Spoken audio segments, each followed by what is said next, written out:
kang magturo dyan sa mga kalaban mo, kagaya ko, kasi ako, hindi na ako kandidato.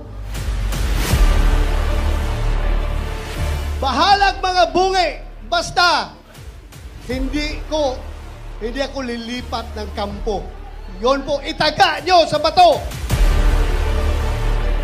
Hanggat kakaunti po ang boses natin sa Senado, we will not be able to institutionalize or turn into law ang mga paniniwala na ginawa at pinakilala sa atin ni Attorney Rodrigo Duterte. Kailangan po ng bagong panggobyerno, hindi po yung trapo, hindi po yung utak ayuda. Kailangan po ninyo yung abogado na lalaban para sa inyo, para sa katuwiran. Sapagkat kung wala po kayong dadalhin abogado doon na magtatanggol, our country will be going to the dogs. Ang suka ang kalaban ng tanso. Ang suka ang kalaban ng pekeng ginto. Inutusan po akong bumili ng suka at bumili ako ng suka. Siniguro ko na talagang suka yung aking binili, hindi po droga yung aking binili. Ano ang kanilang mga ginagawa ngayon? Tinitira si PRRD, tinitira si Vice Inday Sara, tinitira si Mayor Baste, tinitira si Congressman Pulong. Bakit? Anong apelyido nila? Duterte.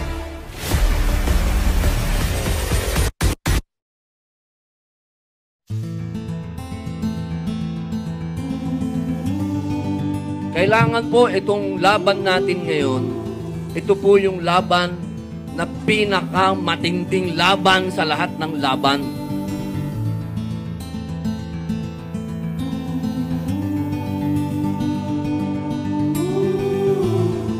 Very humbled kami po lahat dito ay very humbled na kayo po ay dumalo dito sa ating proclamation.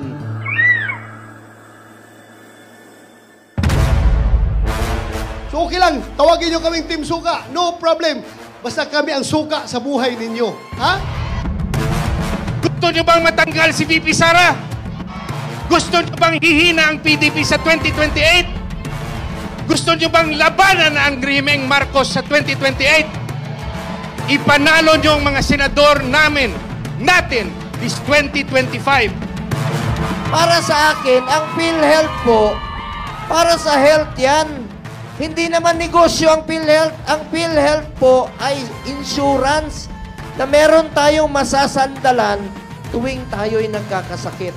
Siya po ay galing sa kahirapan, kaya naiintindihan niya ang kahirapan. Maniwala kayo o hindi. Si Pastor Apollo Sikibuloy noon, dahil sa kahirapan, ay gumagawa po ng suka. Sapagkat bagamat ako ho ay nakabili ng suka ng maraming ulit at nautosang bumili ng suka ng maraming ulit, may diploma ho ako at nakapagtapos ako ng kolehiyo. May pag-asa kami na manalo sa eleksyon na ito kahit na wala po kaming milyong pera na gagastusin. Nagnanakaw daw si Inday! Ay ko naman at sa akin! Walang Duterte yung magnanakaw!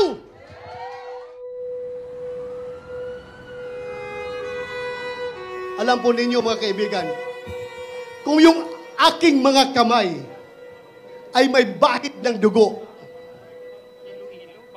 hindi ko po yan ikinakakahiya.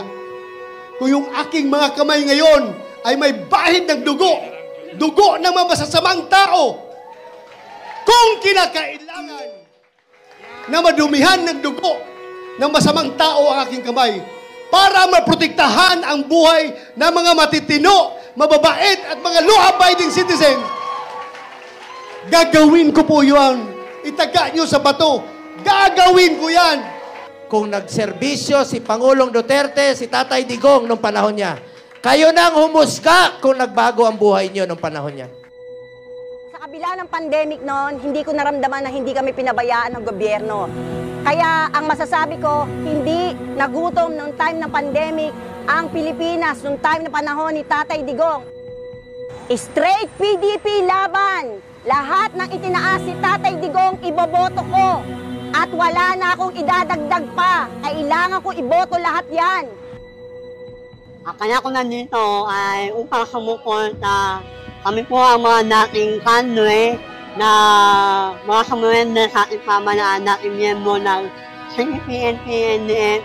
Kasi isa kami sa mga Duterte na naging benepisyo kung paano kami tinulungan ng ating pamalaan sa panahon ni Duterte. Let this day be that one day na tayo ay makukuha uli ang ating pamahalaan at maitutuwid ulit ang ating landas bilang bayan. Ang bulong ay kumalat na, isa ang nais nila, isigaw ang nadarama. Pilipinas muling magsama-sama.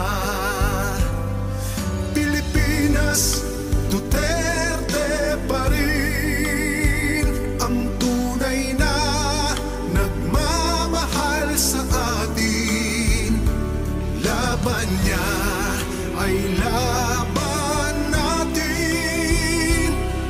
Pilipinas, Duterte pa rin.